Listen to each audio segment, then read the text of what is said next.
have 5 Foot Fitness with me. Got Dion, Diwas, little Greek physique here as well. Little. We're all the same height. Yeah. Anyway, today we're going to talk about why you might not be progressing as much as you should be, or as much as you want to be. We're each going to have a point. So starting off, my point is basically how bad you want it. There's a lot of people out there that might just be like going through the motions in the gym, like picking up a dumbbell, as we said, just like doing a few curls, like, and not really like taking ownership or like taking like a full onus of their training, basically. Big words. Nice. And yeah, they might just be not fully like committed to their workout. And you see all these like professional athletes. I'm not saying like everyone has to be training like a professional athlete, but if you want to progress and like progress like as fast as you want to be, you do need to be like actually putting in effort into the gym. So like you've got CrossFitters out there that are, when they eat out, they're taking like their Tupperware boxes and they're counting their macros like gram for gram, like 365 days of the year. You got cyclists like sleeping in like altitude chambers and shit like that, and going through absolute hell when they train. I'm not saying do that. I'm not saying like smash your bodies, because you need your rest, you need your recovery. But when you do train, like train hard, like put the effort in. Yeah, so basically just to like almost elaborate on that, because we're just going to kind of like vibe off each other's points. There's a difference between sort of just going to the gym for an hour for the sake of almost just saying you've been to the gym for an hour just so you can tell your mates, or like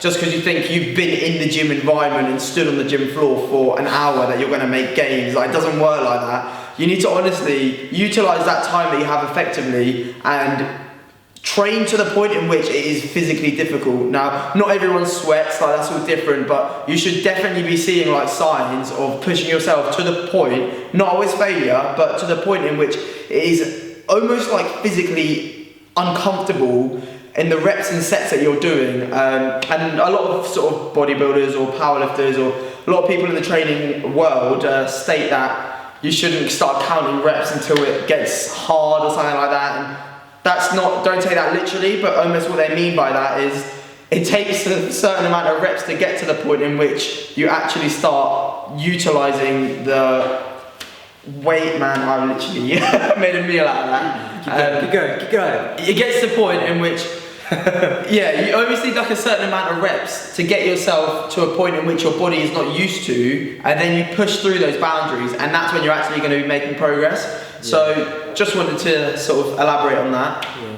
Did you want to? No, well, yeah. Yeah. I just wanted to say, I think what you wanted to say there was that your body needs something, you need a stimulus for your body to actually change and adapt to something. Say if you're lifting weights and it's really easy, you can talk to someone. Yeah. Like you're doing your reps and then you're like, oh, what am I going to have for dinner today? I don't know. Go to Nando's. I don't know. Well, I like Nando's, but that's not the point. So yeah, if you're training and you're not giving your body enough stimulus for it to change, for it to break down the muscle fibers and then grow bigger, then your body's not going to do it. Your body's quite smart in that way, so I think that's what it's like taking it back to basics. Like the whole point of sort of training and obviously trying to build your muscles is that you're breaking down those fibers, and the most efficient way to do that, and obviously like in order to do that, you have to put yourself through stresses that your body is not normally used to. And if you're picking up a light dumbbell that you can do for 10 reps and then you're not even feeling anything from it, you're not exposing yourself to any sort of different stresses than what you might face in everyday life. So yeah, on to my point.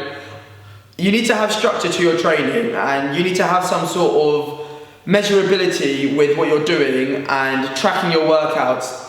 Now, this doesn't need to be saying that every single rep, every single weight needs to be recorded. Basically what I mean is that depending on what you're training for and what your goals are, you need to make sure that you're training specific, and you need to have some form of progressive overload implemented into your training. Now, if you haven't got any structure to your training and every single session you're just coming in and doing something completely different, then how are you meant to track progress of previous sessions? Like, it doesn't work like that. You need to have some form of like results, it's not even results, but like past lifts to relate back to. So for these guys that are powerlifters, obviously they base a lot of their training around compounds, and numbers is a big part of their lifting. So if they didn't track these numbers, then they don't know if they're increasing in their strength over periods of time. I don't really have a very good memory, so I don't know about you guys, but so that's my point. Make sure you're not just training without any specific intention. Set yourself a goal, work towards it, and Diwas. Keep it real, dude. Keep it real. yeah. Well, I was going to do that, but it's like, let's not concluding the video yet. No, anyway, so with that point comes recovery. So I think that's one of my key points that I see people make a mistake of. If you're going to the gym 6-7 times a week and you're training hard, then you're not giving yourself enough time to recover in between your sessions. So what I like to say is there's a scale. So on this hand here, which is your left, my right, is the training intensity. If your training intensity is this high, or this heavy, I'd say.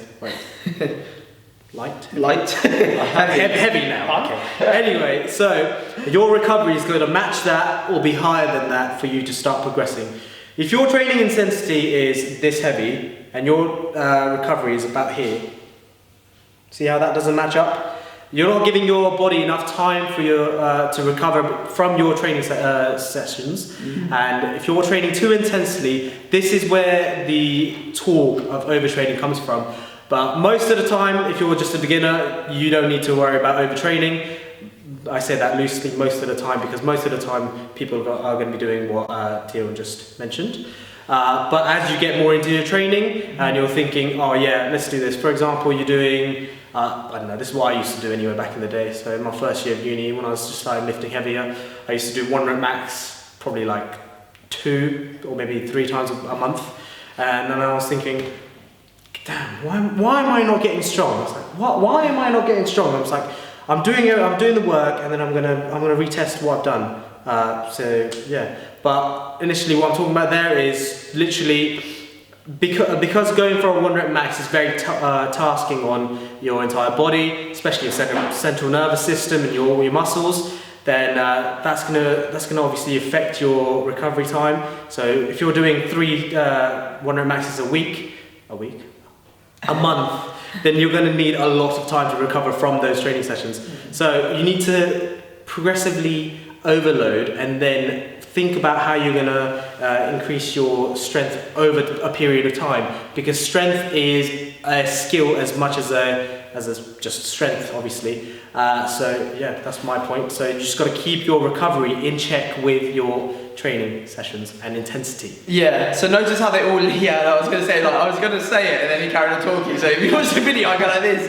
And I was like, no, okay, yeah. So notice how they all link into each other. They're obviously the way they're sort of like, if you train and you do like legs, and then the next day you do legs, and then the next day like you do push, and then you do legs again, even if you're trying to like match up the intensity to the recovery, this is where you need to be smart with your training split, because just because you've got the intensity matched up with your recovery time, if you're training legs or like, okay, for you guys, it might not be legs, for most people it might be like chest. If you're doing chest like 5 days in a row, then obviously that's not going to be great for your recovery. So everything links into each other. Yeah. I also just wanted to say a point with that just reminded me, and now it's gone over my head. I'm going to say a point.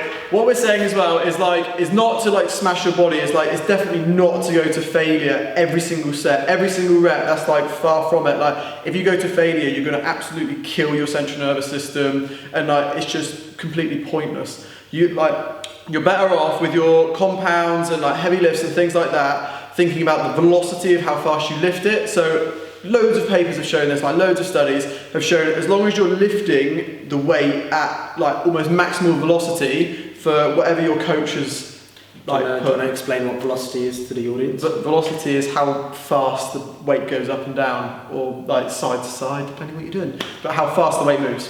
But yeah, loads of papers have shown it that if you're moving the weight maximally, you're still going to get those power adaptations, those strength adaptations, but you're not going to smash your central nervous system, and you're going to be able to like train again like more frequently, sort of thing.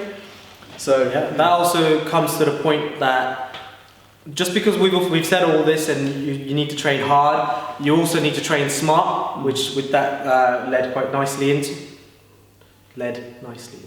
Something like that. Yeah. Anyway, so good as the Dunkernator would say. Yes, so you also do need to train smart as well as hard. There's no point in you smashing loads of sets on, say, rear delts and then not giving yourself enough time to recover in between. Because like, what's that really doing for you? You're just essentially, well, give or take, you're just literally wasting calories there instead of actually fatiguing yourself and not actually having any training adaptations, because you're just just wasting your time essentially. Yeah, so to add in, I just want to say, like, obviously this is like a long-term game, so obviously what these guys are drawing on here, and obviously saying about recovery and saying about how you shouldn't damage your central nervous system in like one session because you need to come back and do the same thing on a different body part tomorrow. You need to be doing this consistently over a long period of time, and we spoke about this earlier, that none of these points would be relevant like unless you consistently did it for a long period of time. You've got to be patient with it, and you've got to be consistent. And I don't know how many times I can say consistent in a minute, but I probably just said it at least 10. But you guys, you know what I'm saying, like. One other thing that also leads to is, well, it doesn't really, but I just thought I'd get this in there because it's important. It's a crucial thing that most people disregard in training, especially compounds. It's form. Like, if your form's not adequate enough and you're moving up in weight, half the time, say if you're doing squat or bench press, you see lots of people just bouncing down into the hole. I've got a sick analogy for this. Right, this sick analogy, right. Sick analogy, right. Incoming. Right, so if your form's bad, imagine, right, that you've fallen through, so you're on an icy lake and you've fallen through, yeah, and you're trying to find like the hole to get up. As much as you like bang on the ice, as much as you hit on the ice, you're not going to break through. What you've got to do is what's really hard, swim down and look for the hole. The hole is good form, essentially. Good form, and then you swim to the hole, basically. You want to swim to good form. So that's effectively, you drop the weight, you stop like banging on the ice because you're not going to improve your weight, you're not going to improve your form, you're just going to get injured. Or you've got to swim down, drop the weight, get some like coaching, and then go and find good form. Find the hole. Exactly. Every hole's a goal. And I think we've covered the key areas. We could probably go on. But you guys will have to wait for another time. Here all day, fellas. Anyway, if you wanted to see more of us, you know what we do. We mainly just do little vlogs. We do somewhat of eating challenges, but not at the moment because we're both on prep. We're both dieting. We also do some product reviews. So if you're keen on pre-workout, come see us on our channel because we are caffeine addicts. Yeah, take it to the next level. Anyway, I nearly hijacked your thing. Yeah, because I was waiting for Chris to do an outro. So, Alright then. I'm more of an athlete, so I'm not a caffeine addict, so it's alright. Oh yeah. Caffeine has been shown by multiple studies to be really efficient and increase your maximal strength. So why would you not? Exactly, with a bit of caffeine you might be able to break that ice. With caffeine you can fly. Red Bull, get it? Shut up. I don't know that's Red Bull. I think that's just a right, this is the sound. Thanks for watching, guys. Tags below, over and out.